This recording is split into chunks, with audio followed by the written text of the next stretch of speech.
అత్తలి ప్రభుత్వ జూనియర్ కళాశాలకు నూతన భవన నిర్మాణం చేపట్టాలని తణుకు శాసనసభ్యులు ఆర్మిలి రాధాకృష్ణ అసెంబ్లీలో చర్చించిన సందర్భంగా వారికి ఏఐఎస్ఏ నాయకులు కృతజ్ఞతలు తెలిపారు.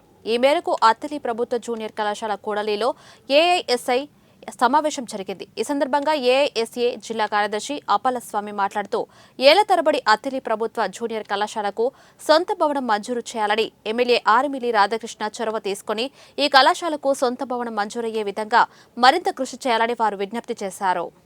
నూతన భవనం కావాలని మన రాష్ట్ర అసెంబ్లీలో చర్చించడం జరిగింది.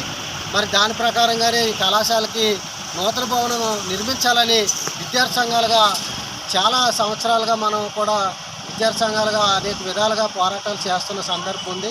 మరి ఈ సందర్భంగా గౌరవ ఆర్మిలి రాధాకృష్ణ గారికి మన విద్యార్థి సంఘం ఏఐఎస్ఏ తరఫున ఆయనకి ప్రత్యేక ధన్యవాదాలు తెలుపుతున్నాం. అలాగే ఈ కళాశాలకు తొందరలో నూతన భవనం మంజూరు అయ్యేటట్టుగా ఎమ్మెల్యే గారు మరింత కృషి చేయాలని ఈ సందర్భంగా ఎమ్మెల్యే గారికి ధన్యవాదాలు చెప్తూ ఈ అవకాశం ఇచ్చినటువంటి అందరూ కూడా ధన్యవాదాలు.